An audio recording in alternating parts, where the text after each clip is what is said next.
And we're back with me, Johnny McMurray, on the On The Spot Football Podcast for yet another fantastic guest. Tonight's guest, a Linfield legend, a midfield maestro, and fresh off a Steel and Sons Cup final win, it's my pleasure to introduce Mr. Paul McAreavey.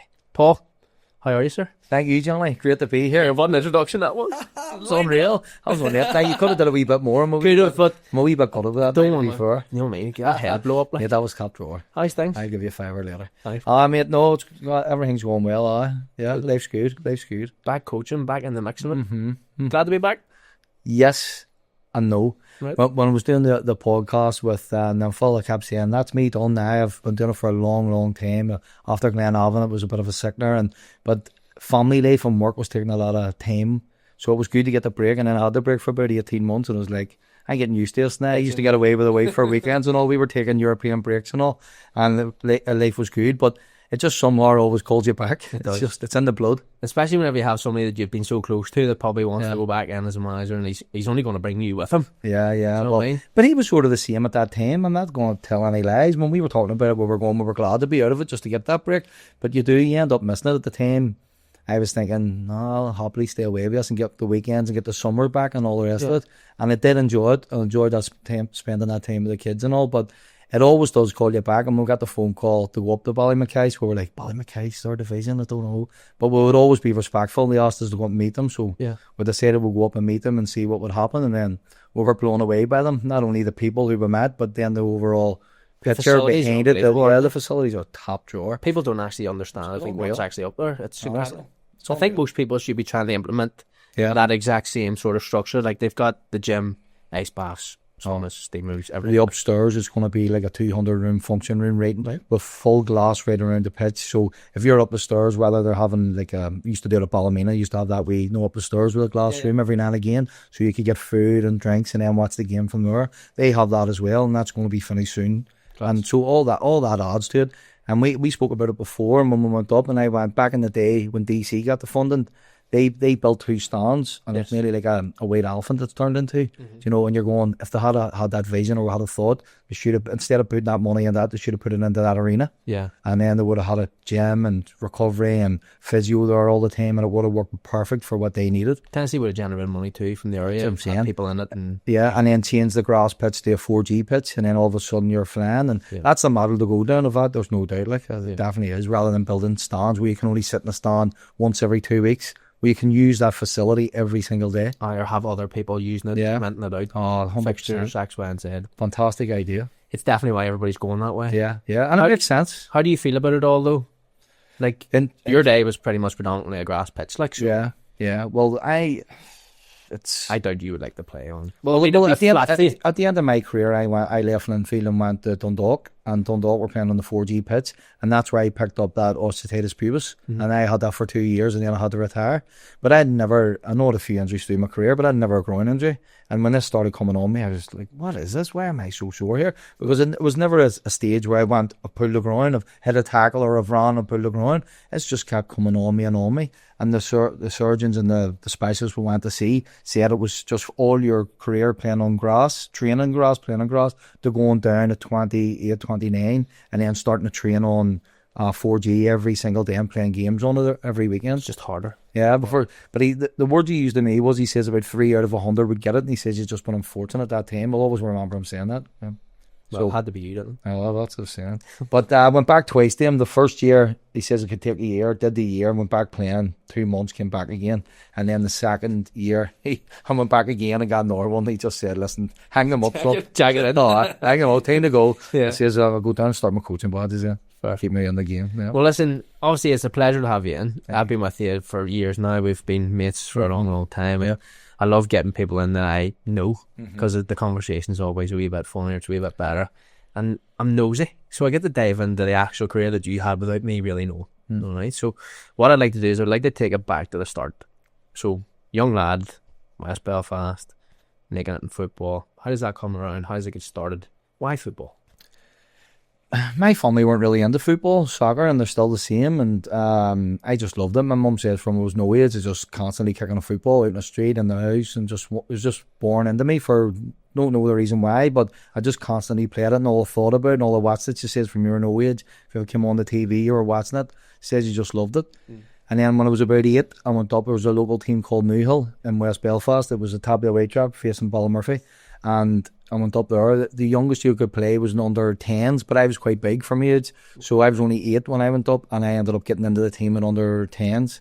And then from 8, I was playing and training with them boys up in the White Trap Leisure Centre. So I just started playing away there, and that's all it was, just playing football with Newhill week in, week out. And then I think I got to about 13, and I started to realise I'm good at this and decent at it. Like, I seemed to be one of the best players every time I played. And then we went over to Whitley Bay with Newhill at under 14, and that's where I picked up my first shell for Swindon Town. Swindon Town were obviously had scouts there, and they approached Newhill and said, big lad, we'd love to take him over.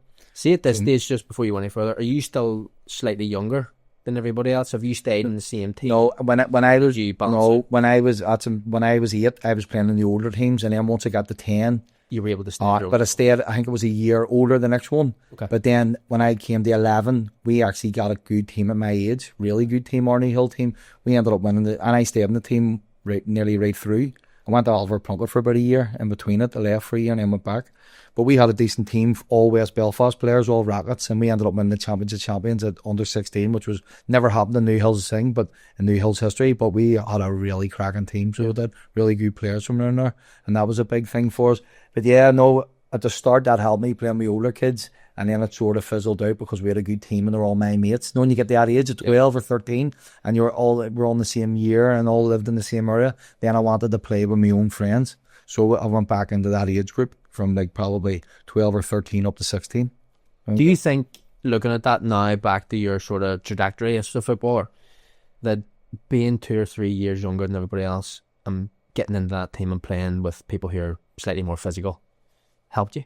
Oh, it would help you. It depends. It can help people and it can hinder people, can't it? Mm-hmm. I was physically big. I come from a big family. My family, even though we're from Belfast, half of my family are from up in Derry and the other half are from County Cavan, all big countrymen. But my granny and granda moved into the city and then the rest of it took good care of itself. But when you look at my family, I'm one of the smallest. Okay. Our lads and our cousins in my family are 6'5" and 6'4". We're big lads, and I'm one of the smallest, 6 foot. So I had that physical side of me. So I was able to cope with it from no age. And then being where I was from, it was either sink or swim. You know, boys hit you and you could go home crying, or else you got wired back into them and then you got that respect. So I always got that taught to me from when I was a young age. Yeah. Don't be afraid of anybody. Anybody hits you, try and hit them back harder. If they hit you and hurt you, hit them again. Just keep going and keep going. Don't give up. And that's the way I sort of lived my life when I was younger. Like, whenever you're playing football at a young age and you start to get these trials, Swindon's your first taste of potentially going to England. Mm-hmm. Is that daunting for you or exciting? No, it was exciting for me. Yeah. Because I was one of them kids, I was very forward, I had no fear. Right. They called the ADHD now, apparently. Right, okay. Since I was undiagnosed. Yeah. I've got a young son and I think he has it too. Like, but I just never had that fear. I don't know why. When I was no age and no fear, I could walk into a group of 30 people and it was no problem to me. Yeah.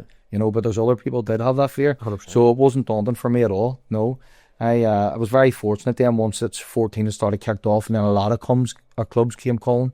Like, so I went to Wimbledon and Crystal Palace, Ipswich Town, Leicester City, Swindon.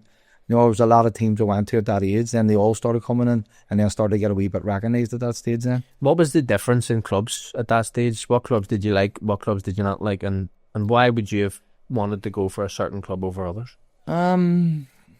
Swindon were always there from the start. From the very start, there was a guy called Phil Cannon. He was a Scouser, but he was working down in Swindon under Steve McMahon, the Liverpool legend. Okay. And he was just so good to me and my family from we were 14, and he really, really wanted me to sign, and he put so much effort into it. But when I went to Ipswich Town, it was amazing to go into the training ground and where you stayed and getting the flights over and getting picked up at the airport and getting drove at a 14-year-old, you're going, wow, this is mental. Yeah. When I'm living beside the Henry Tiger Fort with those bombs and shootings going off every other week, and then you're going over there and going, oh, it's a better life out here. New world. It's a different world. So all that was brilliant for me. So it's probably a getaway or two from where I lived and where I grew up. But it was amazing times, like to go to all these different places, go to London and Croydon. I stayed in Croydon with Crystal Palace and Wimbledon. And then I went to Leicester City and stayed in Leicester City beside our training ground and went over there and seen all the training where they trained, and then Filbert Street and all back in the day what it was. And it was just amazing time. So for me, I was in awe of every single one of them. I was going, wow, this is class, to seeing these big stadiums, seeing the training ground, going every Saturday and Sunday to their academies and playing games and stuff. It was brilliant. Was this over like a 2-year period? Over a 2-year period, yeah. From I was 14, there was about 16. But Swindon wanted me to sign. Years ago, you could have signed schoolboy forms. Okay. But I didn't do it.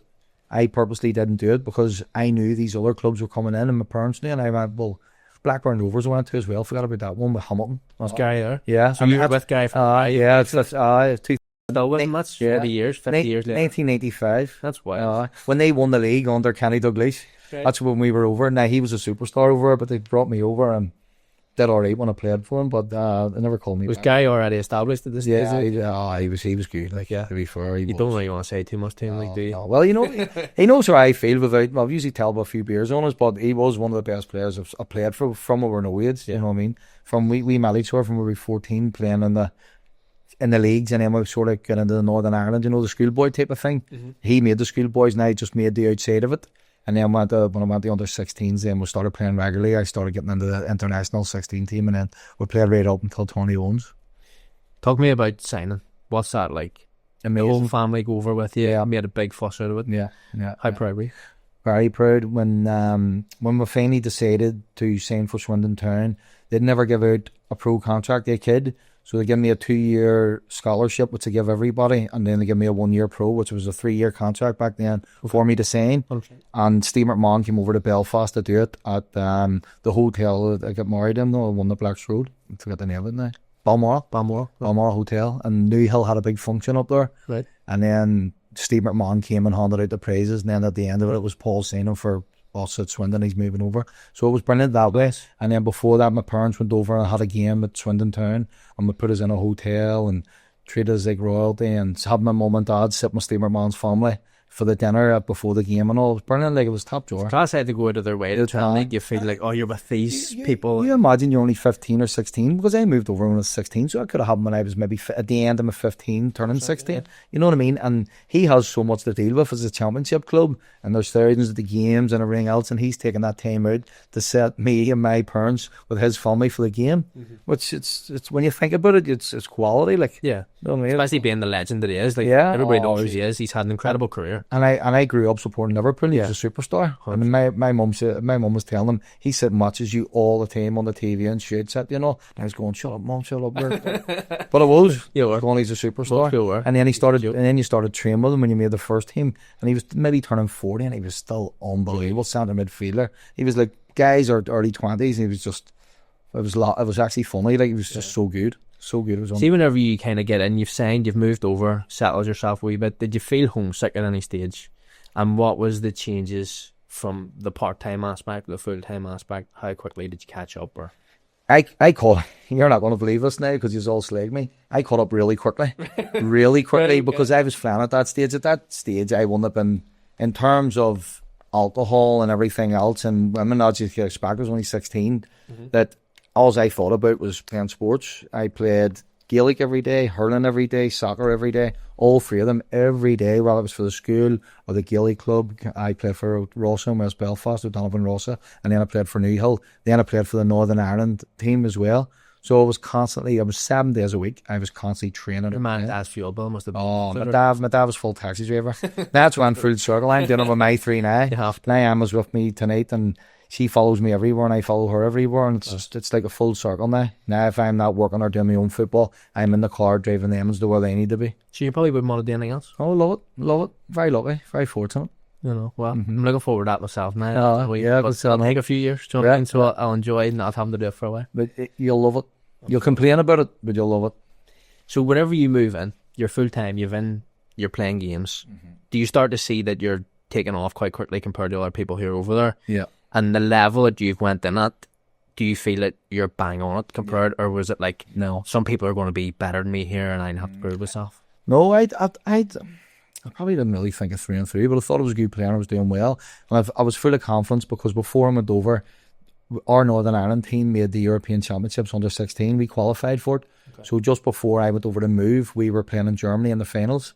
With Gary Hamilton, Warren Feely and all, we were on the same team. It wasn't a Victory Shield, it was the next one. Okay. It was the under 16s. Yeah, it was actually the Northern Ireland proper under 16s where it started. Yes. And it was we qualified. We beat, I don't remember who we beat, maybe 2 or 3 or 4 teams to get to the championship finals. So we got to the finals and we were grouped against Israel, Switzerland and Germany. And it was in Germany. And I played really well, playing centre midfield, scored 2 goals, scored a goal against Israel. I scored a winner against Israel to beat them 2-1. We could beat 2-1 by Switzerland, but I scored a goal. And then we could beat 1-0 by Germany in front of 26,000 people at Werner Brennan Stadium. And it was unreal. And then you start to get a real feel for the game. And wow, yeah, as well. Yeah. Warren Feeney was playing up front with Gary Hamilton. You know, with a really good team at that time. So we did. Mm-hmm. So, we did really, really well, and then the confidence was there then. So it was literally a couple of weeks later after that was finished that I had moved over to Swindon. Yeah. So I went over with full of confidence, but then pre-season did really well. The youth team, Steve McMahon brought me into the first team within 2 weeks. Right, quick? As a 16-year-old. I was on the bench for the first game of the season in the championship against Nottingham Forest for their first game. So I did really well in pre-season under 16.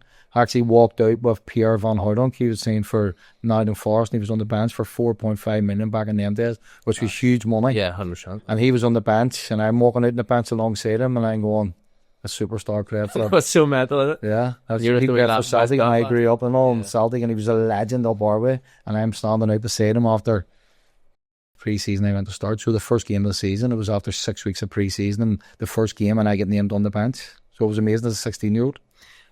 Surely there's no better way to start and get brought into a first team scenario than what's just happened. Like for any kid going over, you're usually thinking there's going to be a period where you're going to struggle. Yeah. There's going to be this hard pass. You have to get through it.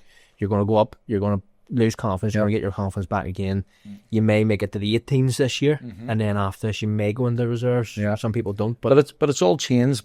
From you have to remember, this happened. I moved over there in '97. So the game's moved on. It's nearly 30 years ago. Yeah. So the game's moved on from then. We used to weigh in. There was the only kids that were involved in it was your local Swindon kids and maybe a couple of people an hour and a half outside there. And then you had a couple of Irish kids as well from Dublin. And then there was 3 of us actually came over from Northern Ireland. And at that time, so they were starting to branch out, but most of them were all based in Swindon. But when you think about the game now, when England for years they were bringing in foreign kids and all from everywhere. Now they've had to stop that from Brexit a wee bit, but it was completely different back then, so you had a bit more of a chance as well, but it was nowhere near as professional as what it is now. The food and all, and we still used to go, if we were away at a game and I was a kid at 17 and we were playing away to whoever it was, and it's Birmingham, because they were in the championship at the time. We had to travel on the bus maybe 2 hours or 2 hours to get to Birmingham from Swindon. See, after the game, you would have stopped at a chippy. That's deadly serious. Just go get something. 100%. That's what happened. They stopped at a chippy in Birmingham, and after a game in the championship in front of 20,000 people, and all the lads were getting chicken and chips or sausages and chips and things like that, salt and vinegar everywhere, bread and butter, and they're on the bus eating it. You couldn't even imagine that now. Yeah. And then there was always a carry-out in it too. So if you got a good result, he would have said, lift up the carry, give them a few beers on the way back as well, after they have their chicken and chips, or their face and chips, or their sausage and chips. That was a regular occurrence, Should we not do that now? I'd love that. That's a gap in the bad, so instead of everybody at Ballymacash, I might go myself. Somebody hit me with a bowl of pasta, kicked out of their hand. Me bad now. Talk to me about getting in the squad then.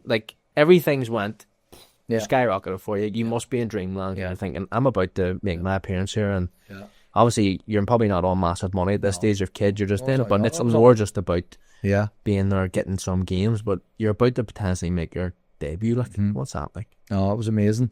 But again, everything was going so rosy for me. Like I say, is everything from school 14, 15, 16, everything seemed to go up and then get to the first team.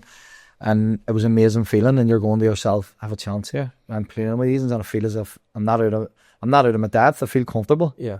But then that's only the start of it. There's also another side there where I never knew anything about. And you spoke about being homesick.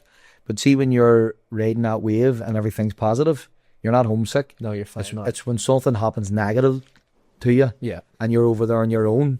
And how do you deal with it? And these are the issues that I try and speak to people about over the years, because they're very, very real. They're very real. So they are for even the most confident kid. You imagine you're flying, the ring's going well, and something impacts you negatively. You don't know how you deal with it as a 16-year-old. You can go back to, training's over, something's happened, you're fighting with a first team member, the boss is hammering you, you've did something wrong, you get a bad injury. There's so many scenarios that can go wrong with you. You can meet a girl, you might fall in love with her, and then she could ditch you. Yeah. There's but I've seen all these scenarios, every one of them, I've seen them all, and I've seen her impact on people really negatively. Now, that scenario never happened to me, thank God, but in terms of the injuries that happened to me, I was flying and got a bad ankle injury and was out for about 3 months when I was flying, and my heart was broke because you couldn't go out and train. Yeah. Ankle was out like a bop. It was ligament damage, and the first time it ever happened to me, and it took me between 10 and 12 weeks to recover from it. But see, that 10 or 12 weeks, you're out of the fold. Yeah. You're in a physio room, you're a kid, you're doing your bits and pieces and you're on crutches, and then all of a sudden you're going back to your house and you're lying on the bed. You had no mobile phones back in them days, so you had to try and get your family on the house phone or whatever, and then your dad's out working during the day, and your mum could have been there looking after my younger sisters and stuff, and she could have been away bringing them to school, and you're trying to phone and no one's in the answer, but you're not working. Yeah. You're only at the training ground for an hour and a half, 2 hours, getting a wee bit of rehab, and then you're getting shipped up the road, or you're going to the gym. Bedroom, man. Yeah, you're stuck in a bedroom. So there's another side of it that's not all rosy in the garden. Yeah. And it impacts so many people that's the negative side of it, of trying to be a professional footballer. How did that impact you though? No, it was tough. I'm not going to lie, it was tough. At that time, you were going, what do I do to get my day in? Times you were watching videos or films, or maybe going to the cinema to get your time in. But that's how people get hooked on gambling and stuff. You hear people getting hooked on gambling. Massive. I was never one of them people. Never. Thank God, I'm still not like that now. Also the same. I don't. Yeah, it doesn't. I just hate to lose 10 quid. Well, that's it. Well, I would do 10 quid or a fiver and not think about it. But if somebody said to me, "You're going to spend £100 on the bet," and I'd lost, I would be devastated. Yeah. So I would really kill me. So I just wouldn't do it.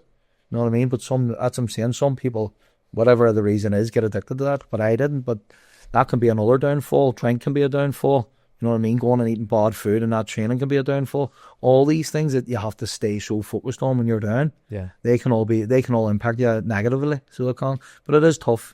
Especially from where I think we are, and I've spoke about this plenty of times before, it's like Northern Ireland's very homely. Yeah. And everybody is very close to their families, aren't they? So whenever you take a kid out of that situation and then they don't have somebody to go to, like you see all the kids in Swindon, they're going home to their families. Yeah, 100%. Yeah. And the other thing, without hammering the Swindon people, when I was over, I was in a wee bubble for weekends. I was over constantly.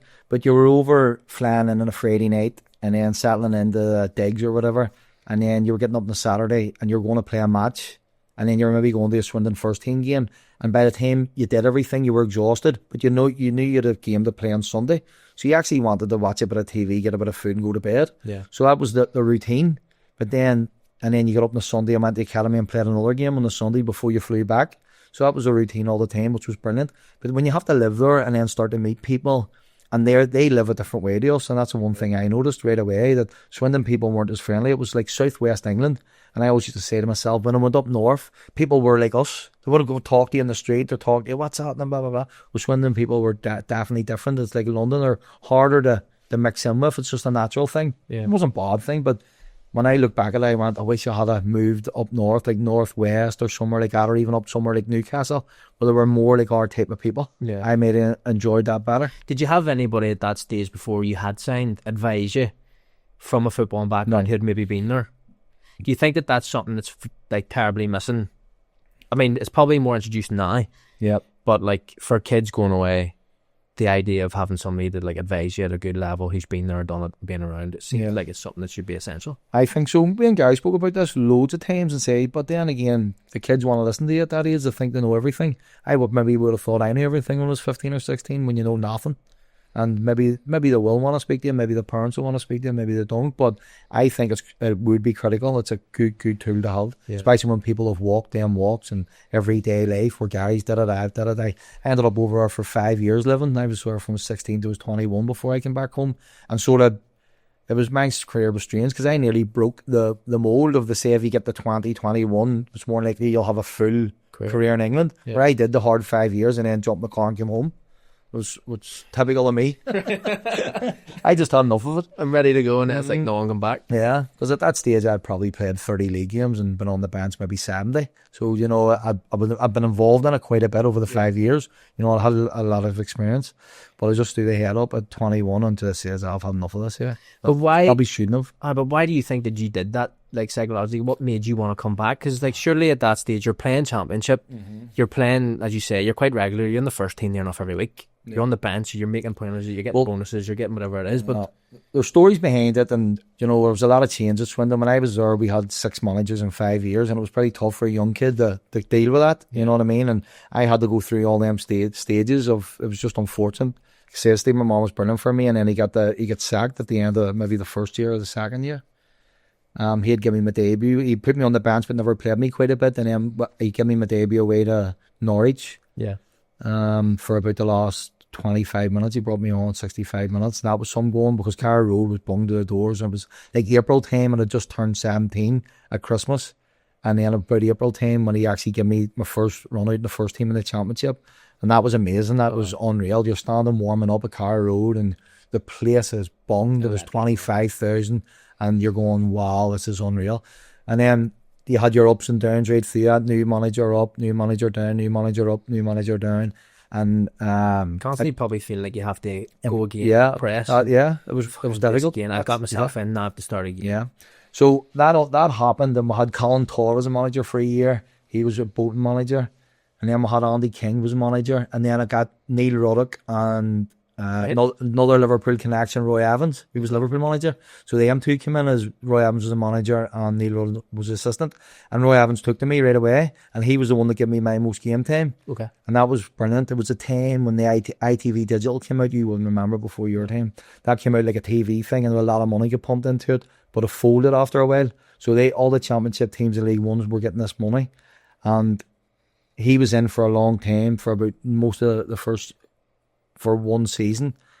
And then Andy King was the manager before him, so it was a wee bit iffy with him. He was sort of getting around about, but not much. He went on gardening leave because he had a big contract that took Roy Evans and Neil Ruddock for a year. I was flying, and then something happened in the board, ITV Digital. We didn't know what was going on. Next thing we heard, Ruddock and Roy Evans are away. Everybody's devastated. We were on a bus going, I think it was away to Oldham.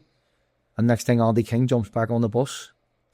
The previous board had brought him straight back in because he was on gardening leave and he's getting paid that whole year. So it's like, and they liked him, whoever was on the board, and brought him straight back. And he jumps on the bus, I'm back, lads. I'm sitting there going, oh no, this isn't good. So I had agreed a contract with Roy Evans and Neil Ruddock maybe a month before that. New contract again, like I did every time at Swindon. Yeah. He came in for the last 5 or 6 games this season. And then he called me in a week before. This is why I did it. He called me in a week before. We were playing Hull City in the last game. And he said, I know you've been offered a contract. I know you've agreed with the club, but you haven't signed it. And I'm terminating it. He says, I know it's harsh for you as a kid. He says, but they have offered you £750 a week back in them days. He says, I could put that towards getting a senior player. And he says, I'm going to pull back on it. And I just goes, I've been waiting on that. But you've been here for 5 or 6 weeks and you do it a week before the end of the season. Yeah. Knowing I've been here 5 years as a kid coming through the youth team, knowing I have no agent and I don't know what to do with all this. Yeah. And he says, I've got a Hull coming to watch you and you're playing against them. That's what he said to me. And we played against him. He started me that game. We drew 1 each with him and I set up the goal for us. So I played quite well. All my friends and family came over. But I came back to him and I goes, did anything come to Hull? And he goes, nah, I didn't hear anything. And I was like, he's just after that. I set me up, you know what I mean? So, and I broke me. And then I got my car by the time I was driving and all, packed my car. I was living with a family for 5 years. I stayed with them and jumped my car and it says, mate, don't be putting the head, you know, there's more football here and we'll get you looked after. And Swindon says they look after. But I packed all my stuff and just done. Never came back. Overnight, just done straight in. Yeah, got the boat to Liverpool and then came straight home. See, whenever you did leave, though, obviously you're upset that you had to leave. You obviously loved it there. You enjoyed it. 5 years is a long time. But was there no other clubs that then came in for you, even though you'd went home? Yes. Hereford came in and offered me a contract, so I got the phone call when I was back about 3 weeks. Hereford were in League 2, and I said, whereabouts is Hereford? And they went, it's in even further country out in Swindon. And I was going, Swindon's pretty out of the way, and I went, no, you're all right. And then Raleigh McFall came and met me at Portadown. They had just won the league. Okay. And he had said, if you stay, I'll give you this contract and thing. And My brother had quite a bad fall and near died around about the same time. He was a roofer and fell through a roofing banker, 40 foot. Right. So he's a year older than me, and that impacted me hard at the same time. So I think them two hit me hard. I was like, and come back home. I'll just come back home, yeah. Safer option to be around people, yeah, too, isn't it? Yeah. That was the best thing I ever did. Yeah. Yeah. You can say, you can go, I look at Grant McCann, who was around about my age, and we played together in room together, and he's had a great career. And he had the ups and downs, and he stuck at it, and I've nothing but respect for him. And he's a great life over him, met his woman over her family, and all the rest, and he's did fantastic. He's still coaching and managing, great career. Yeah. But he had to put in the hard yards, where I came back home, but then I wouldn't have met my wife, I wouldn't have my 3 children. So I'm blessed on what I do. I wouldn't have the career I had here, and then the coaching career I've had here. My work life's decent too, so I'm very privileged to have a good life. So there's no regrets on that side. It's just, that's the way my life panned out. Moving back though, obviously the first person you speak to, as you just touched on, there's probably Ronnie Fall. Mm-hmm. What was that like, potentially being like, I'm going to come back, Ronnie's the first man? Mm-hmm. I always remember him, he always had like loads of rings and rugby and all that. Sounds and he was like Mr. T. Bo Jingles, I used to call him. He's like Mr. T. I remember meeting him as a kid, and I was like, you're so big, and scared me. Like, he just had chains, and I was like, he scared everybody, even the way he talked. He was so lovely. He was. When you meet him, you're like, why was I ever afraid of him? And he had on, but seeing him his lovely wife, was there, yeah. No, they were brilliant, and I would have done anything to help you out back then and all. But was it no brainer to go, like, to speak to him and think, right, I'm definitely done now, I'm back? Johnny, you have to remember, I was from West Belfast, and I grew up with Newhill, and then my club would have been Donegal Celtic, because I was at La Salle and Andytown, and all our cup finals and everything would have been at Donegal Celtic, and people I knew would have drunk in Donegal Celtic. Yeah. But a lot of kids would have supported Cliftonville, but I never no affiliation with Cliftonville at all. Nothing. Like, no, never went to a game, knew nothing about the club, even though it was only a 10-minute drive across town. Mm-hmm. All my life was that way towards West Belfast, not that way towards North. And I was more a DC man, and I would have supported DC and watched the Emmons play at a lower level. But I knew nothing about the Irish League when I came back home. Absolutely nothing. But when you came back home, was DC in the Premiership? No. Couple of leagues below. Yeah. So I knew nothing about that. And then when I came back to the Irish League, I'm going, I don't really know anybody here. And yes, I played for Northern Ireland at the time, under 21s, but I didn't know anything in terms of the Irish League or who to speak to or whatever. I just went, sure, maybe my phone will ring. You know, and it did ring. It was actually Marky Collins. Phoned Raleigh and said Big Mackers is back, you want to phone him and try and get in there. And then I think Roy Coyle phoned as well at Glentoran, but by the time he had phoned, I'd already agreed with Raleigh that I was going to sign for him. It shook his hand, so I said it was too late at that time. But Roy Coyle actually phoned me when I was in Swindon when I was in 20, thinking I was going the year before coming back home, and I said no, and give him another contract. So I ended up just signing for Portadown for that year. And then at the end of this first season back, I wasn't overly happy at Portadown when I stayed, because the training and stuff wasn't as, because I was used to a certain way of training for 5 years at a professional level. You're saying it wasn't professional? No, it wasn't at all. But in terms, Raleigh had it done a brilliant way. He won a league and won so much with that team, but at that time, a couple of boys came, Vinnie Arkins and Dean came up from Dublin. Some teams got a Tuesday night off, and then boys would have working and saying they were working overtime, and somebody was minding their granny. And then next thing you know, there was 8 people training, and you're going, how are we meant to win a league if there's 8 people training here? Or, you know, and that was frustrating, because I had Gary Hamilton and Kane Leal, and we never missed training, but we used to laugh about it. Like, we used to go, this is mental. There's 10 players here, not waiting for training on Tuesdays. Put your head away. And then, so I decided it wasn't for me. I was going to try something else, and Glentoran and Linfield came in for me then that summer. And then I make a decision between Glentoran and Linfield then.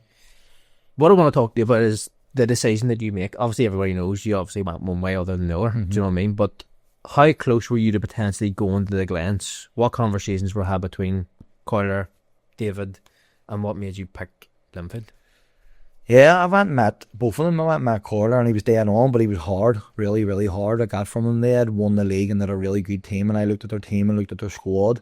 And who would have been in there, not to jump in front of you, but who would have been playing centre mid at that stage in your thinking? Scotty Young would have been there. He was flying for them at the time, and Big Lockhart, and he was quality as well. There was a few more as well. Tim McCann would have been there. I'm trying to think who else in my memory. I'll walk out of here and I'll name you everybody, you know what I mean? But they're a really good team. They had won that, I think they won the league that year, and Portadown won the year before, but they were first and second, and Linfield were out of it a bit. They were maybe sitting 3rd or 4th at that stage. Okay. And Davey was under a bit of pressure to try and bring the Gibson home back to him. So I met Roy. He was really tough. You could see why he did well with things. He was just straight to the point. I want you in, I'll work you hard, I'll do this, I'll do that, I'll make you the best player you can be, but it'll be tough, all this stuff.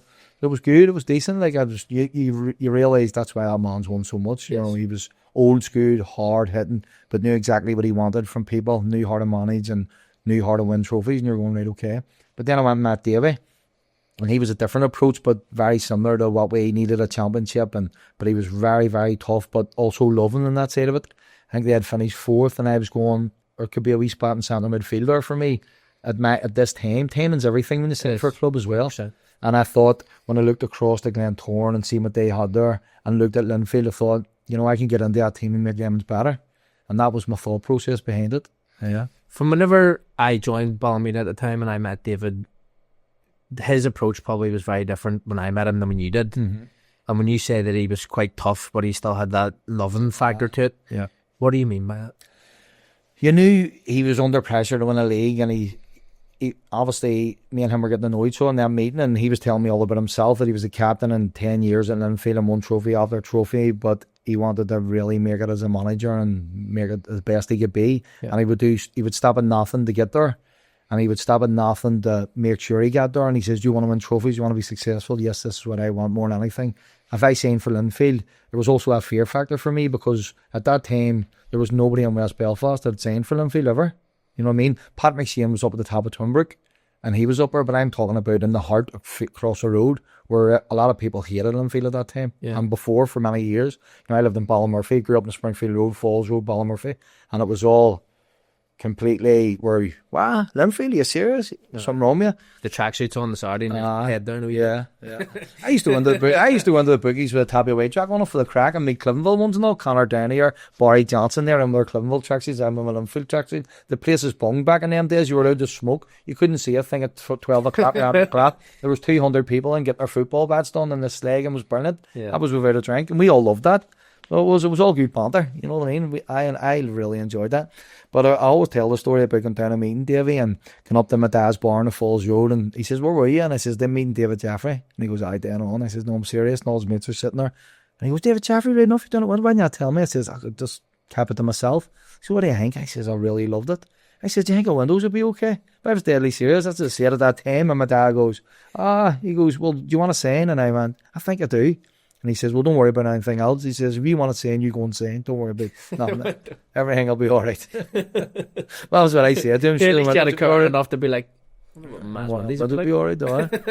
And the word, everybody was brilliant. And I'm talking about the locals up the road and all, fair play to you, trying to get help, make change and start that change, you know what I mean? And that's what I want to do. But on the flip side of it, when I went over to there, I needed to be successful. Yeah. And that was my tool. That was my drive. I had a massive target on my back, and I couldn't fathom the thought of failure. It just would not enter my mind.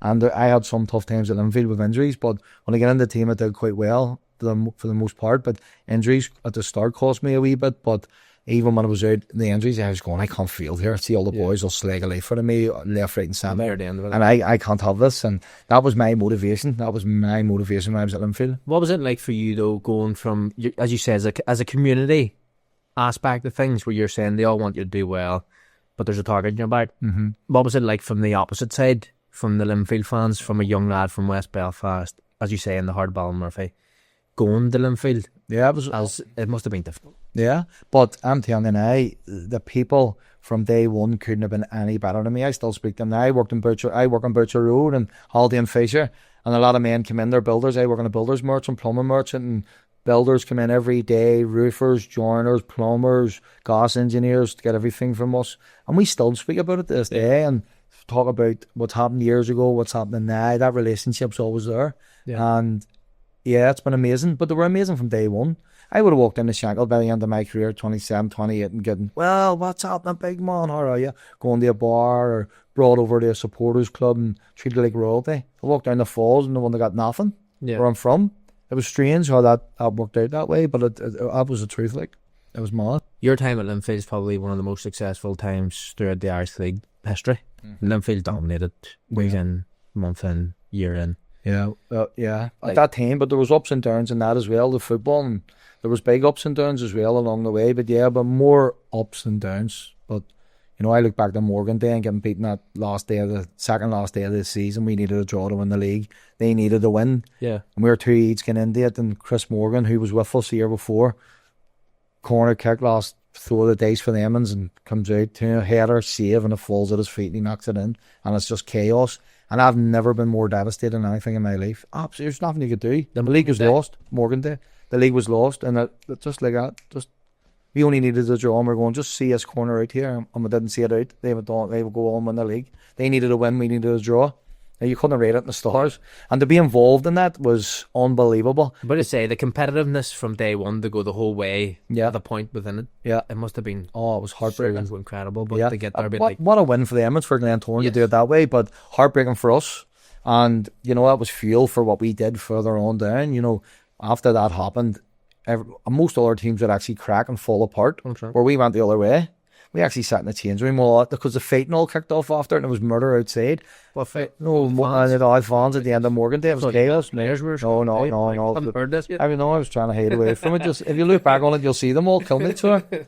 But we went in the changing room, and you could hear all the noise outside. Glentoran's going absolutely mental, and we're sitting in the Glentoran changing room, and you've never felt pain like it. Yeah. Of 30 men sitting there, devastated. Silence. David Jaffrey couldn't even say a word. Yeah. He was absolute, and the man of his stature who loves the honour too, he couldn't open his mouth, and we're all completely devastated. It was one of the worst ways to lose a championship. Like, I can't see too many more than losing that the way we lost that. Yeah. You know what I mean? But we used that as fuel, as fire in our bellies. And then we went on, instead of feeling sorry for ourselves, we went on and won the Satanta Cup a few weeks later by getting through to the final, playing Shelbourne, who were flying Champions League and all the rest of it. They were full time. What a team they had. And we got to the final against Shelbourne down in their home patch, and everybody thought we were going to get tanked. Yeah. And everybody goes, Linfield are 6-1 or something in the final. Yeah. It might have been more, and some bookies might have been 9-1.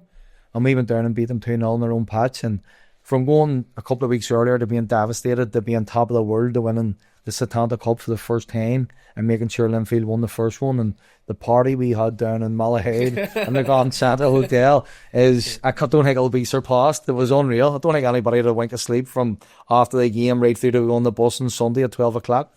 You know, nobody could string two words together. It was unbelievable. Yeah. But that then kicked us on to have the clean sweep the next season, and obviously it's only been done twice in 120 years. It was done 63 and then 2005, 2006. Well, leading into that season, when you say you go into the Satanta Cup, you have just narrowly lost the league. How do you get yourselves prepared to go into that game and think that you can win?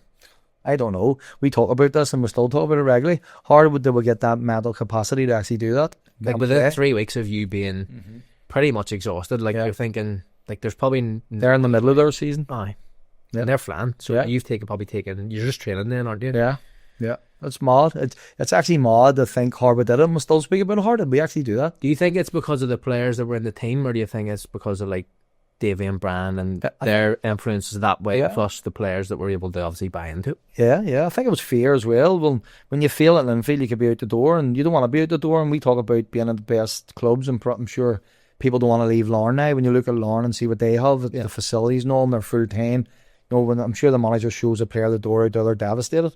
So we were no different. We wanted to stay at Linfield because we had all the best facilities and we had the best of gear, and we were paid well, and we had everything. More money. I never get paid much because it was a waste.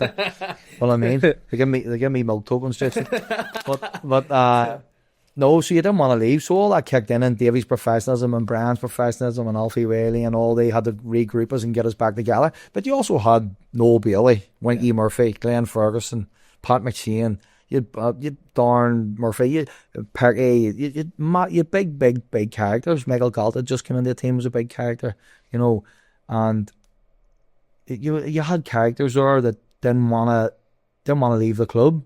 So you had to pick yourself up. If you don't pick yourself up and you feel sorry for yourself, Davy's sending you up a road. Yeah, and he showed us that way. He would have been. Yeah, he would be as good as goalie, but if you feel for him, he's ruthless. You're out the door. You know how he works, and that's the way it should be. There's no room for complacency, and so I think that drove us on. And you know, we see that why Winky Murphy and Noel Bailey and Glenn Ferguson and Pat McShane, we see why they're legends, what way they picked everybody up and got them going again and got them winning games of football to get to the final, and then going down and putting in the performance we put in down there was unreal. He had no Kane come in from Ardon at the same time as me. He was unbelievable too.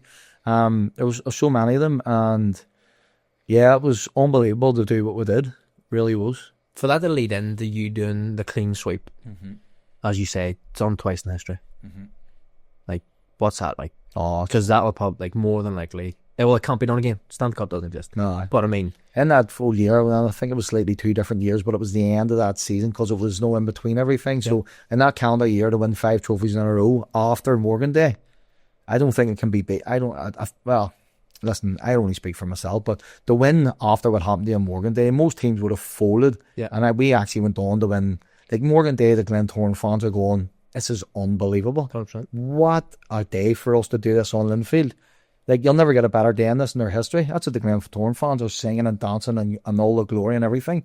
But yet did they know within 12 months, that Linfield team who's just get absolutely hammered and devastated from what happened is going on to win 5 trophies in a row. It's only been done twice in 120, 30 years.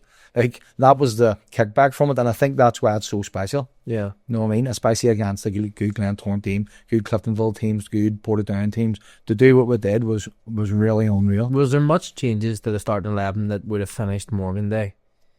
Did it pretty much the consistent team that would have run through that that stage where Yeah, I think a big part of it as well was bringing Davy. Then changed instead of having wingers, he changed to 4 central midfielders. He brought in Owen Kearney and Tim Mountsie, but Owen Kearney and Tim Mountsie were 2 central midfielders. The both of them will tell you that their careers, that's where they wanted to play. But Owen Kearney was a left-footed central midfielder who got up and down and score goals. But I was also a central midfielder who could get up and down and score goals. Tim Mountsie was a central midfielder who could get up and down and score goals. Michael Galt was more of a winner, but he could score goals as well. So Davy and his plan said, I can't put Mackers out wide left because he can't get up and down the pitch because he called me the slug. Yeah. You know what I mean? I had no pace to get up and down the pitch, so I needed to stay in the middle. And Galty, he says, I'll have Galty beside him because he's more energy and more aggressive than Mountsie and Owen Kearney. Okay. So we'll have Galt beside McAreavey and he can do all that hard rods and all the rest of it. That's what they always say this. I don't think people give you enough credit. They always say, Goldie done all your hard work, give you the ball, and then, I don't know why, it's probably a better thing, and then they give you the ball, obviously, and then you were able to do what you did. No. But then again, you wouldn't give the ball to Michael because it would have ended up in the Rosette or something. Sorry, Michael, my joke.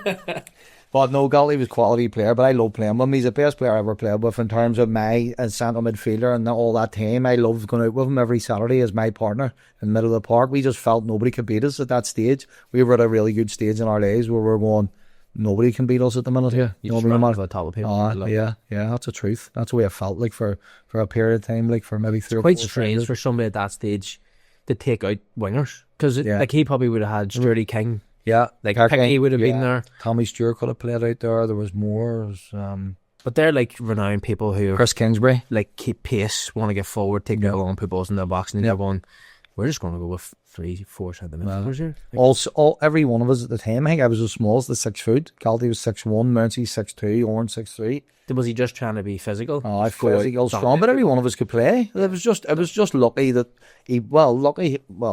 some people call it lucky. I don't think it's lucky because he signed them all. His staff and his scouts signed all of us for that reason. Big, strong, athletic midfielders who could go forward and go back and get on the ball and play. Every one of us were comfortable on the ball.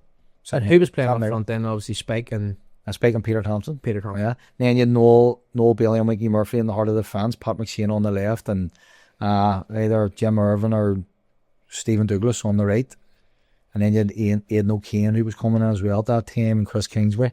I think at that stage, Perky and Shirley King had moved on at that stage. Right, okay. So yeah, so it was like it's just a team. Whenever you think back to that team then and what those players have done or managed, even careers that they've had, they're at now, they're all Irish League, like complete Irish League legends. Yeah, and they deserve every bit of it. They just steamrolled, and it's funny because some people say to me, "Oh, it was crap back in the day," and I laugh at it, and I go, "Seriously?" And you go, "Look at that Portadown team who you had Hamilton and Fitzgerald and Mickey Collins and all, and you look at the Glentoran and the teams they had and all that same time. We were every bit as strong, if not stronger than what it is now. But there's more." there's more professionalism in the game now than there was them years. You know, everything's changing in terms of how you eat, how you train on 4G pitches. Everything's monitored. You have your monitors. We never had none of that. You know what I mean? But I don't think that you need that. No. If I'm going to be completely honest, maybe to a certain extent, if you use it properly, yes. No. But since you've brought it up, one thing I have to ask is head to head. You take your Linfield team against Larner top of league now. Yeah. One game. What happens? I think we won. You think you just run away with that? Yeah. But then again, it's different eras. So I'm not disrespecting them Lauren players. I watch them and I really enjoy them. They're good players. So it's a different type of football. A different type of football now. They might be able to tactically outdo us because we were a battering rams. We were a 4-4-2. We know where we needed to be. But in every part where we needed to be, we had it. So I'm going to say, you put the Lawrence centre half up against Glenn Ferguson when we pump a ball into front of him. Is he going to beat Glenn Ferguson? Is he going to take the ball off him? I'm yet to see it in all my years of playing. He was an absolute superstar, and I mean superstar. How he never played in England or in Europe is beyond me. Yeah. He had everything. So he did. He could ping balls wide, he could hold it in, he could head, he could run into the box, he could put it in the top corner, he could score from 6 yards, headers galore he scored, his feet, left foot, right foot, he had it all. But he was a beast, he was an absolute beast. He just constantly, you couldn't get the ball off him, honestly. Couldn't get the ball. And then Peter Thompson running everywhere and every season scoring 40, 50 goals. I still think Peter will score 40 or 50 goals if he plays now. Yeah. No problem. You know what I mean? Some people just have it, don't they? Yeah. It's the knack for scoring. Yeah. And he just, at that stage, you had the two best. Yeah. And his nickname was Shin because he used to come off his shin and everything and go into the net. That's what his nickname. We called him Shin. Yeah. I had to get lucky. And then, yes, technically in the middle of the park now, you could play three midfielders against two, maybe against me and Galt. But then again, if you think about it, then you would be able to do the same things, like playing a 4-2-3-1 or a 3-5-3 back in. Wasn't really something that you'd done, but you had, you say, you've put four midfielders across the middle of the park. And people get excited about systems and all, and sometimes it does work and sometimes it doesn't. Even when we play a lot of time 4-4-2, we're old school guy and we're called it, but we know how to win games. But sometimes when they're playing one up front and they have three in the midfield and they're out doing us, we send our centre back and they make a third one and leave our other centre back 1v1 and take that gamble. And people go, why do you not bring in the centre forward back? And we go, because we want our two centre forwards up there causing hassle, stay high. That's what we want. We want to be positive, not negative. And we play different ways like that. So technically we could go from a 4-4-2 to a 3-5-2 if you work at it that way. So systems are all fine and well, but you need players to know what they're doing and win their battles and win their duels and make correct decisions. That'll never change, in terms of football. That'll never change. So the better players you have and the more consistent they can be on that game, you have a better chance of winning. The more times that you're able to have worked on with these people is going to be a big thing. Yeah. Like, obviously there's 3 or 4 teams now that have the identity of being full-time, can work on the rotations and what they want to do, and a lot of people can't, and that's why I think that you've touched on there, being old school is not a bad way to be. No. Because everyone grows up playing a 4-4-2. Yeah. Everybody Everybody knows where the ball's going, if the right back's going to send up the line. Yeah.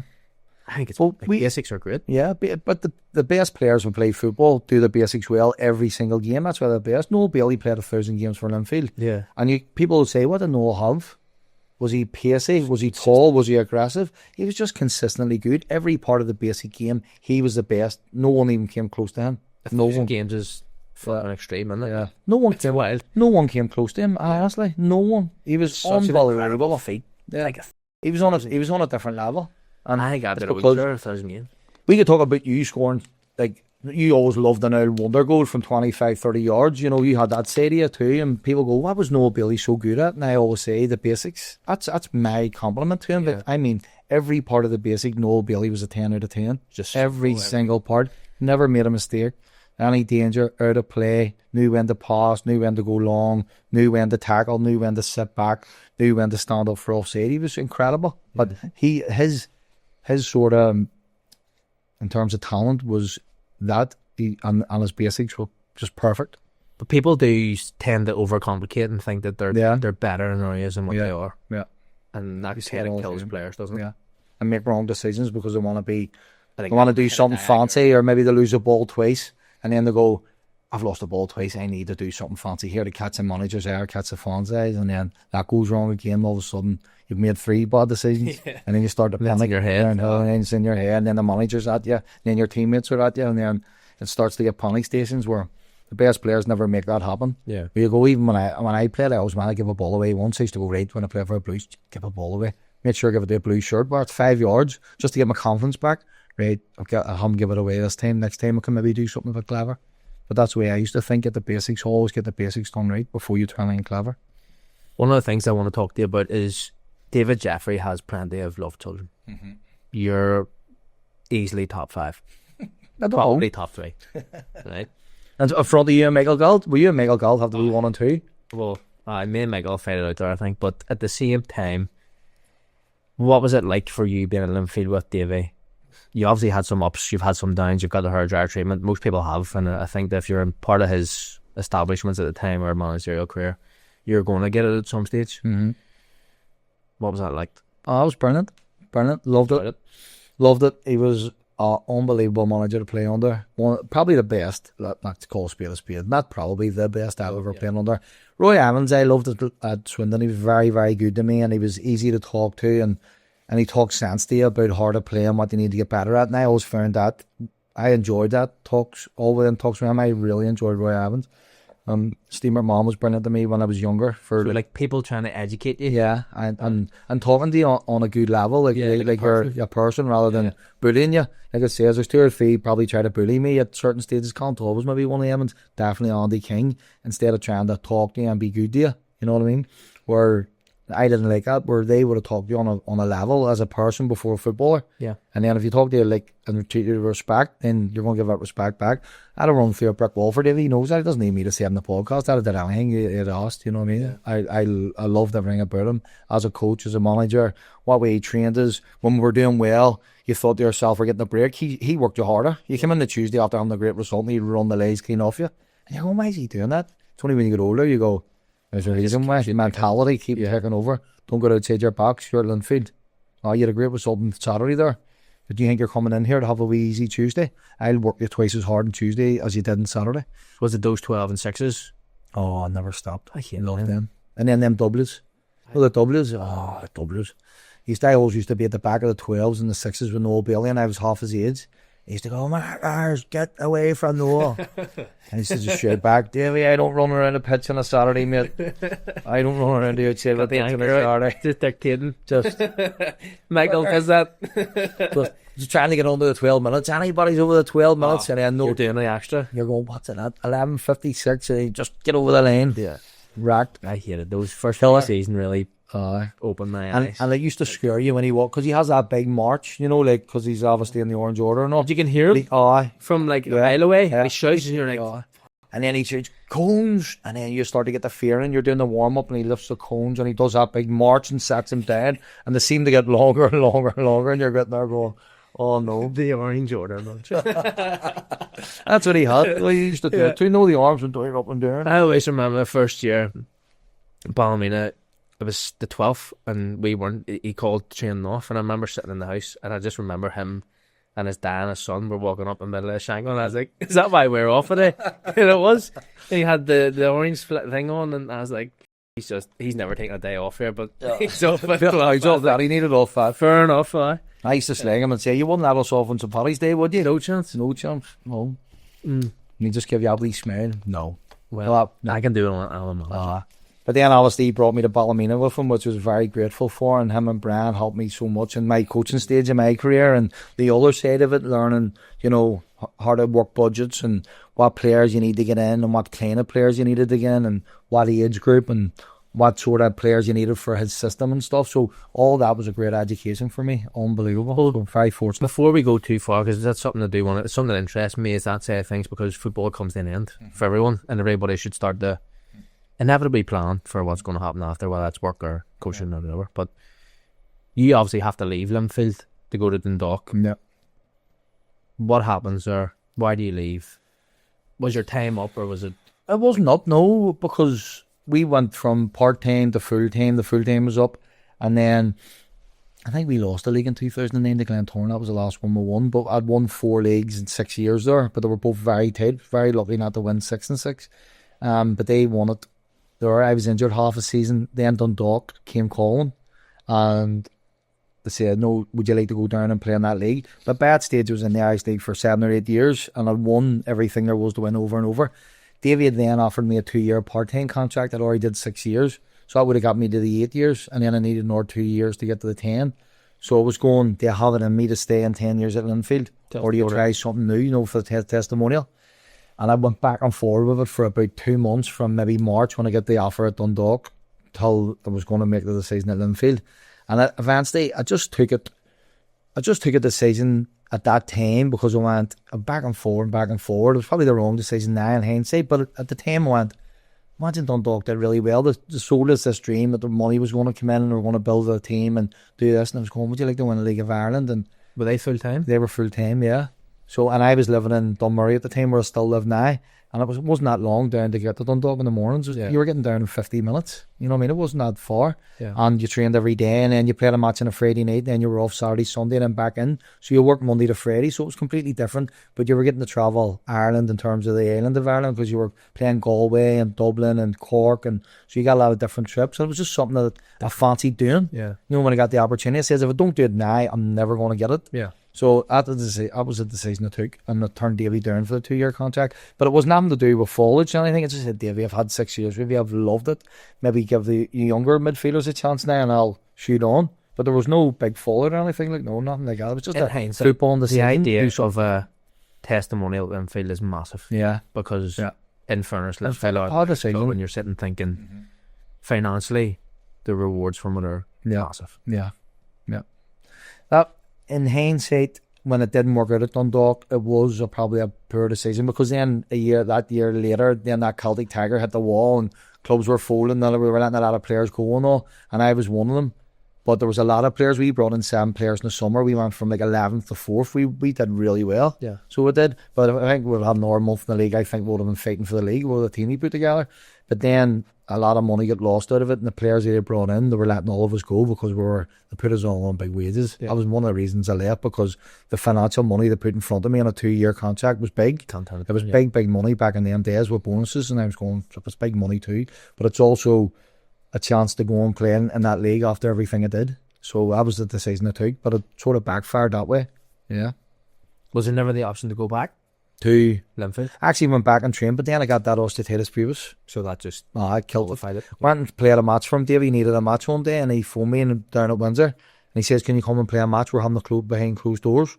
And I went down and played, and I was hurting a bit, but I was able to play in the Windsor Park, and I played flipping brilliant on the game. And he goes, any chance you coming back? And I said to him, Davey, I'm actually struggling here with my groins. I don't want to say I will come back and sign for you and then getting injured. And I said, we'll never do that after what's happened. Yeah. And it actually just got worse and worse. So it was the best thing I ever did, because if I had went back and signed for him and he'd have paid me a wage, and then I'm sitting there, I'd have been raging at myself, and he'd have been raging at me too. Yeah. You know what I mean? So. And what age is this, 29?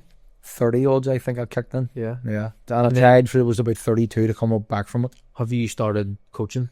Yeah, I started doing the coaching badges, and then went to DC, and then they got relegated from the Premier League, and I played a few games for them, but I was already 18 months, tried to come back again, tried to come back from Ballymena, played a few games, broke down again, played for DC a couple of games, broke down again with it, and then I just went no more. Yeah. But then Paul McAreavey was a manager, they got relegated, there was a financial issues there.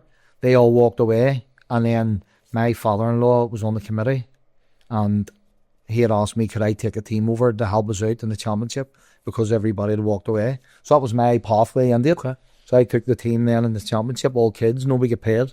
I took all kids from reserve teams, and we stayed up in the championship my first year of management at DC with nothing, not a wisher, nobody get paid a What's that experience like? Brilliant, loved it. Yeah. Brought in people that hadn't even been in, never played a game. Nobody had played a game in the championship. We're all kids. Okay. And then the coach I brought in, I met him, Nicky May. He's a Portadown now. He's had a good career. Okay. I brought him in with me. I met him on my coaching badges. We had a great team together and kept them up with about 6 weeks to go or something. We were relegation favourites from the off by a mile because the no team, but we ended up staying up. Yeah, stayed up comfortably. It was good. That was good feed for the first season, like. And then I gave it up because the wife had with 2 kids at that time. They were young, and wife needed a wee bit of a break, so we took a wee bit of a break out of it, and then went back to Linfield as a scout.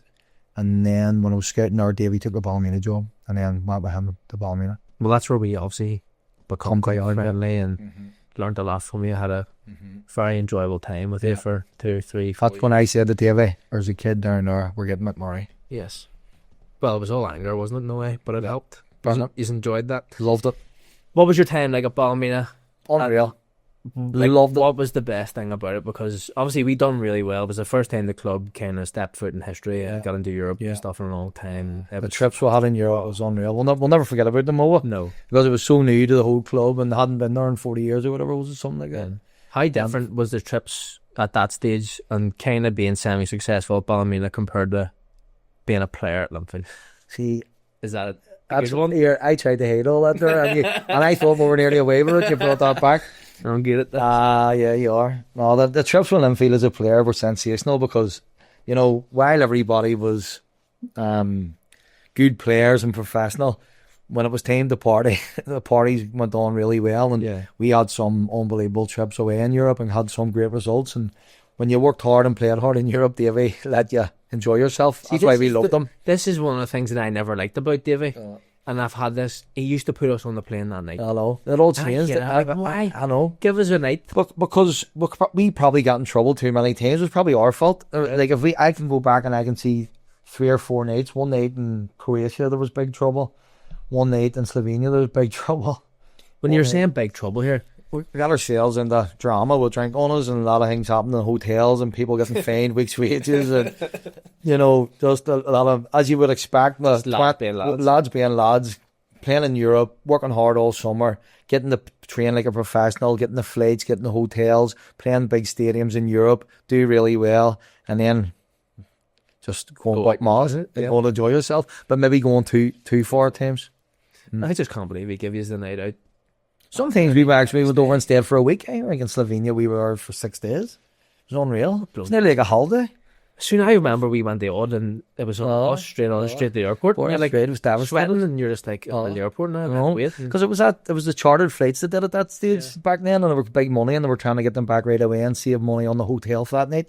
Probably would have cost them an extra. Didn't he give us a bonus? So I mean, you could have spent it on the hotel. Do you not get your bonus? I don't think so. I'm too young to like. I think I brought a few of your bonuses too. Oh, that's good. But no, fantastic times. But it's hard to describe European trips. But when you go away on, they're different. They're so good. They're unreal. They are. And when we went, we there for the Sweden one as well. We used to were at Malmo. Malmo. You left. Did you go to Lorne at that stage? I left. Sorry for throwing that in, but unfortunately I didn't get to go to Malmo. Some of them were brilliant. Like, we got a few trips out of them. Like, and then I was lucky with Joe at the time as well, because there was enough in the budget to send me and Joe out on the Saturday, and we weren't even to the Wednesday for the next game. So me and Joe flew out to Malmo on the Friday and got the full treatment. They were playing the Saturday night, so we had to do a match report, me and Joe were, and it was unreal. Flew out the Friday, went to Malmo, top drawer, Sweden, into Copenhagen, flew a CAC train into Malmo, into Sweden. We had the best time, honestly. Drinking top food, treated like kings there, doing a report. Davey comes back after the match. What do you think? I says, Davey, see if we don't get beat 6, we're doing all right. And he goes, they're not that good. And I went, different level. These are like top European team. And he's going, seriously? And I went, aye. But Bram was away on holiday when that was on, so he was missing it. So a few times, you know yourself, over the years, I was assistant to him when Bram was off. Bram was sick for a while as well. So I was assistant. It was so funny. I never got over it. It was one of the best ones ever. And when we went back, obviously me and Joe did that report, came back home on the Monday, and then we flew back out on the Wednesday for the game, and with all the lads training and all, we played the match. First half an hour, we stadium full. What a stadium in Malmo, absolutely beautiful in Sweden. We were flying, I swear, the first half an hour. And Davey goes, what you said, we're going to get 6, we're flying, we're doing brilliant. And I'm not joking. He said, as soon as he said it, it went, boom, goal 1-0, boom, 2-0, goal 3-0. I just looked at him and he went, oh no. 15 minutes of half time, we're down 3-0. First 15 minutes of the second half, we were down 6-0. Thought it was going to be 10.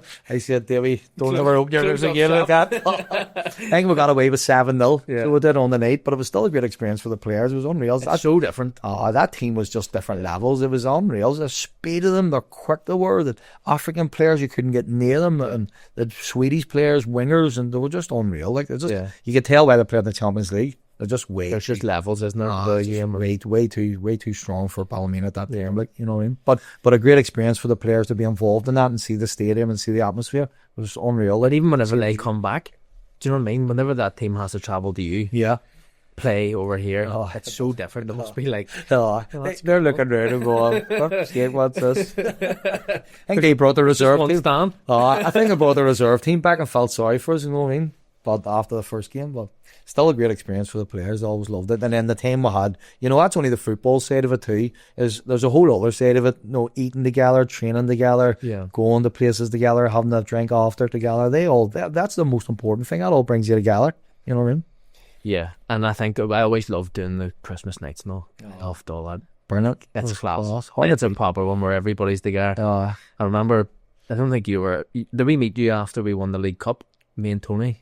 Yeah. Tony Kane, Chaos, and I think you, Davey and Bram were up in the course corner. And it was just us three, right? And Rose came and picked us up, and we ended up in Crumlin Star Show. 2 days, everybody. But you're sitting like he was like they were the only ones out. Everybody else checked it, and it was just us three. So we just sat in course corner, just drinking away. And that was a problem. Myself and Davey, probably Bram was a wee bit later, but we and him didn't know when to stop when we went on it. And Rose didn't like getting us together because the wine was just kept going and going and going. Don't know if Davey likes that. And then the whiskey comes out after it, and then once the session's over, you can't see for 2 days. You're feeling wrecked.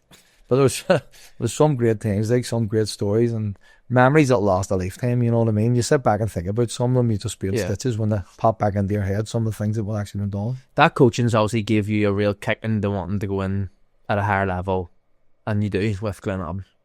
You go with Gary again. Obviously, you're still together now. You've been there for years, but countless Irish Cups, European trips again, getting success as an assistant, and obviously now you're still at Ballymacash and you just won the Stealing Drums. So I think you're doing something right. Yeah, back in after a while. But what was that like getting in at Glenavon? Because you had a long period of success. The club's never done what you were able to do, and probably don't get enough credit. Yeah, but you have to remember, I can't take credit for that because that was before my time. When Gary brought them from struggling at the bottom of the league, a bit like Ballymena when we took them up to the higher end. Gary did similar with Glenavon, but I wasn't there at the time. It was Wendy Miller was there for a lot of it, and there was a few coaches. But then when Wendy left and went to Glentoran, he had Andy Madden, and then Andy went to Glentoran, and then I came in after 3 years at Ballymena. Gary had asked me to come. We're working with Kay Neal and him. Like, they were two good friends of mine for a long time. So that appealed to me because at that time, a lot of the work I was doing was away from the club because obviously Graham and Davey were in that, and I was doing match reports and looking at players, and that was my main job, and it was fairly successful. But Gary wanted me going as his assistant manager, get back with him, beside him in the training pits. Now, we still don't do the coaching, but we organise everything in between and get good coaches around us and tell what we need to do. We do it a certain way. Gary wants it done a certain way with me, with him, with coaches there. But we're always there on the training field. We never miss. We're always there doing it, but we'll have certain people running the sessions. And that's what Gary wanted when I went in there, and we're still doing it now to this day. But it has been successful. In terms of my time there in the 4 or 5 years, the league had changed. For Gary's own, because he was so successful, he kept losing all his best players. Yes. He kept losing them. He kept going to England or down south or the bigger clubs in Northern Ireland. He couldn't hold on to them because all the big lads were taking him. And he just kept having to churn out ones from the academy or ones for the amateur league. And there was no better man at doing it. He was absolutely brilliant at it, honestly. And the success he had, with him winning the 2 Irish Cups, something he did in 14 and 16 was unreal. And to keep them up in the top 6, and I think he had 3 top 3 finishes for the club, and the money he had was sensational. But the academy played a big part in that, and he was the one that made that academy grow when he first took over as a manager. Everybody thought when he's taken over Glenavon, I remember clearly, and talking to him and all, Hamilton's a rocket, how's he going to be a manager? He's proved them all wrong. He's unreal. Honestly, he's so good at what he does. I think the response that he got after having them on the podcast and people actually probably seeing the actual person behind Gary, I think no one knows him until you sit down and have a drink with him or meet him in football and see what he's like. And he's easily one of the best, but he's just a different character. But you have to get the character to understand the person. 100%. And then when you get to know him, you can't help but love him. Yes. He's loyal to a fault. He would do anything for you, but he keeps his circle closed and close. That's the way he is. It's just his personality. There's nothing wrong with it. He's so loyal. He'd do anything for you. Me and him's like brothers, but we have been from a young age. And he does things a certain way, but I like the way he does things. I like it. So he's sort of enclosed, and I'm the opposite. I go out and talk to anybody or meet anybody, and it works with us. It always works with us. He would be like, I would trust him with anything, and he would trust me with anything. But he's so good at what he does. When I went actually went in and worked with him, I went, wow, he is unreal. Like, I'd worked with Davey and went, Davey's on our level. But this man's on the same level as Davey. Right. He thinks about everything, and I mean everything. And that people can't follow him now, because a lot of people from the outside go, guy loves a beer, he's a rocket, he does this, he does that. But he's so professional in every part of his game, in terms of what way he thinks about things and how he wants a club to be run and how he believes it should be run. And he takes no corner from it. See, if somebody wants to do it a different road, you're out the door. Yeah. He's so focused on it. Of what? No, this is how I do it, and this is what we had run. Even from the academy, when he run the academy, like he spent so much time of what way you need to play, who needs to play where, what systems you need to play. So good with the parents, spent so much time with the parents of the kids.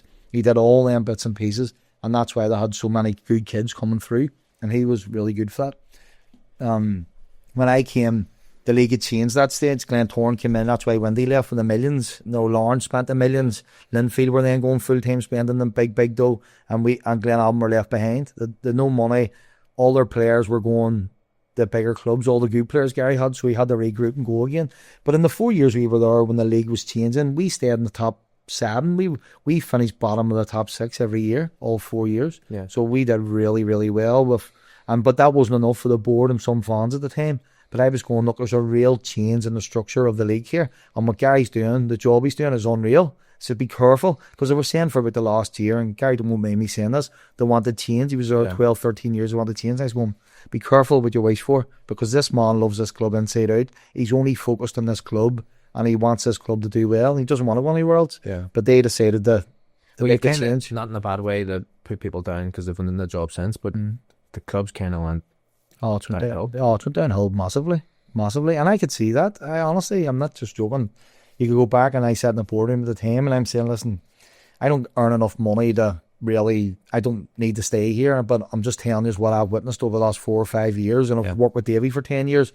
You have an unbelievable manager who loves this club, and I don't understand why you want him to leave. I actually don't understand it, and it's not because I'm his assistant. I'm just saying because I love the club. I spent 4 or 5 years there. The people within it, everything about it, the groundsmen, the women who work behind the scenes, how well you were treated, all that was brilliant. We loved all that. But obviously fans and some of the board members wanted a change, and that's okay. But just say be careful what you wish for, and make sure you have to make a right decision. But it hasn't worked out for them, and looks as if we're going to get rallied. I think from we have left, we went from 7th to 10th and then 11th, and now it looks like we're going to finish 12th, Yeah. Club's in a different position now than what you would think there would have been. You were thinking Paddy's going to go in, maybe there could be something here, but it just shows you it was a difficult job initially. Mm-hmm. So for you to consistently probably type off where you were doing, credit needed to be where credit was due. And I did touch on this at the start, and not saying it to try and blow smoke up your hole at all, but it's like you probably didn't get enough credit for the jobs that you were doing, considering everybody was transitioning to a full-time aspect, and you were still managing to stay up there and stay there. Do you know what I mean?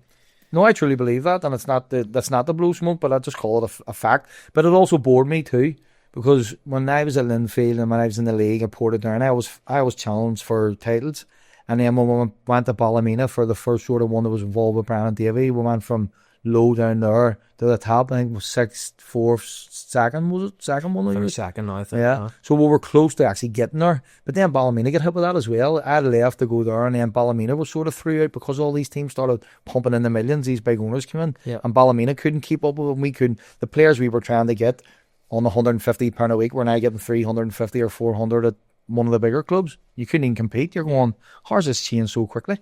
And that was the hard bit. So to keep going and keep trying to get players who were out of contract here and there, or somebody fell out with somebody, to try and get them in, or going down to the amateur league and watching everybody and trying to pick a wee cracker out of the amateur league and get them on board. That's what we had to do. And we did it successfully for 4 years. But no, you're right, it wasn't enough. But it wasn't enough for me either. I'm going to myself, Gary, I'm coming up here 3 nights a week and we're finishing 7th and we're getting hammered for it. And I says, is it worth this? Is it really worth doing this? You know what I mean? That actually bored the life out of me as well. That's the other side of it. I think I was ready to leave about a year before I actually left. Talk to me about now. Ballymacash. You got brought in. A lot of people probably thought at the time, bit of a strange appointment for you and Gaz to take that job, being where Ballymacash are. But from speaking to Gary and speaking to you and kind of how methodical you are in the process of choosing jobs that you just want to go into. You don't go into things blindsided. No. You analyse what the club could potentially be and what it could be, and you've obviously seen something there that has stuck with you, and already there's a bit of success after 6 months. Yeah. When we went up, we genuinely weren't, because we would never show anybody any disrespect, but they really wanted us to go up and speak to them, and wanted the guy to go up, obviously, and he says, look, I'm only going with Mackers if he's coming up, and he says, just come up and speak with him, and I says, right, okay, we'll come up and have a chat, and we met them, and they were a young, ambitious board, all around about our age, in their 40s. Sometimes you're meeting with people at Ballymena and Linfield in their 60s and 70s, in their suits, and their, this is a way, and that was fine, that's what we were used to, But we went down there, and these lads were just lads and women, normal people, loved their club, loved their community. They worked so hard behind the scenes with the Ballymacash community to build a club. They had this vision of where they wanted it to be, from a grass pitch 20 years ago to the new 4G, to the stands, to the new big building that has everything in it. Like, when we turned up, we didn't know what was there. Yeah. And then when they walked us around it, me and him looking at each other going, wow. What's going on, yeah. A big brand new gym that would put Linfield to shame. A big recovery suite that would put any team in the league to shame. Big ice baths, saunas, dry saunas, recovery boots, you name it, the whole lot. We've got all the vests for you, all the top vests, all that was coming in. Full-time physio for when we were there. Never had a physio before, but there would be a physio every Tuesday, Thursday, Saturday.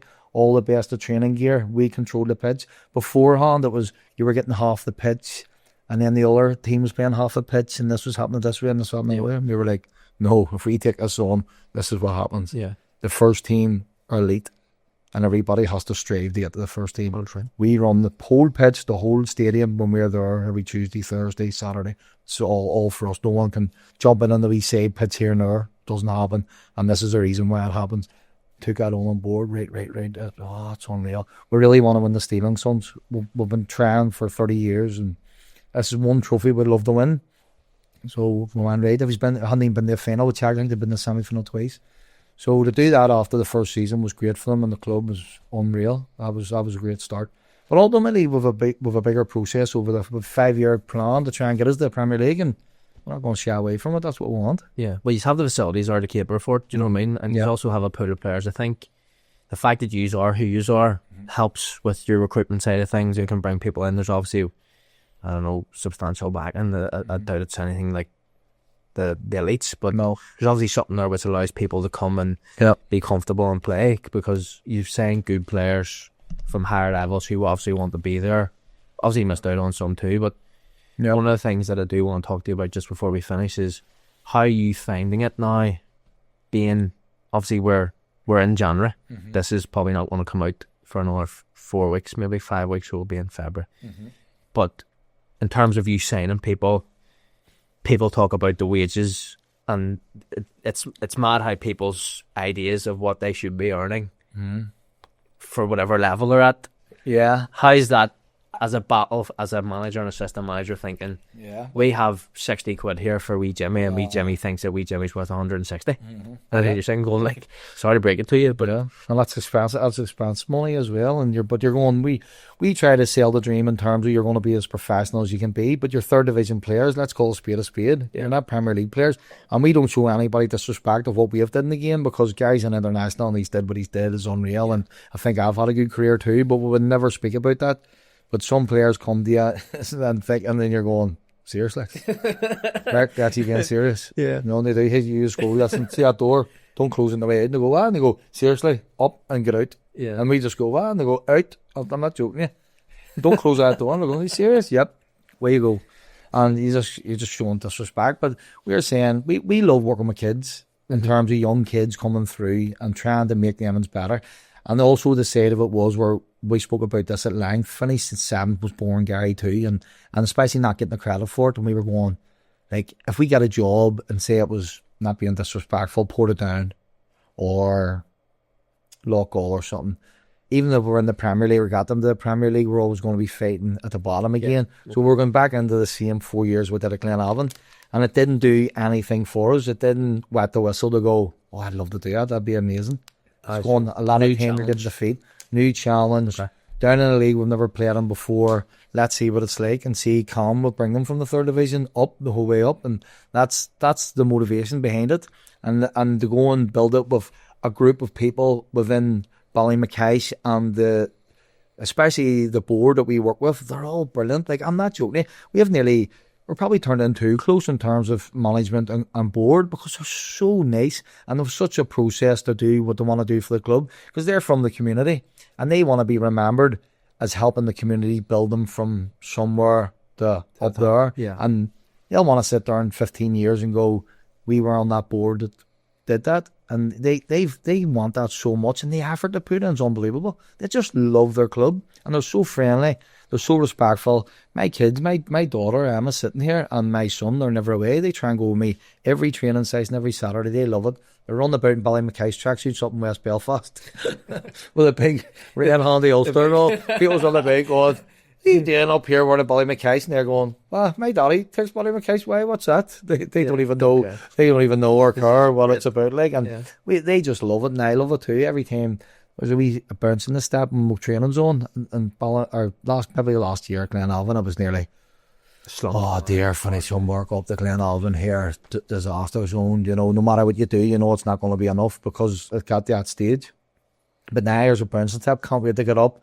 You know, sometimes we're all having the crack together. We're going to do our work. We're going to the social bar after and order a load of pizzas in for lads out of the blue and sit. Sometimes we'll have a wee football quiz and all. Just do random stuff for an hour so we're together. And then we jump into the recovery suite and all. You know, me and Gaz get a wee sun on all. Work out the beer, put the music on, fresh as a daisy, have a shave. And we're just going, where would you get this? You know, where'd you get this? It's unreal. Yeah. So we really enjoy it. Really enjoy that side of it. It's brilliant. Well, it's nice to see you being successful, and I say I had Gaz on. I've been trying to get you on for a long time. I was trying to get the weight off, but it just seems to get bigger and bigger. But it's incredible to see people coming in, doing well again, and obviously being happy. So it's an absolute pleasure. I feel like you can't really finish on a better note, but we do finish on hugs. Always. Up you come. Love you, been so always help. Thank you.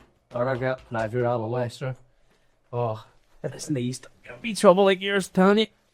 Join us next week on the On the Spot Football Podcast for yet another fantastic guest. See you soon.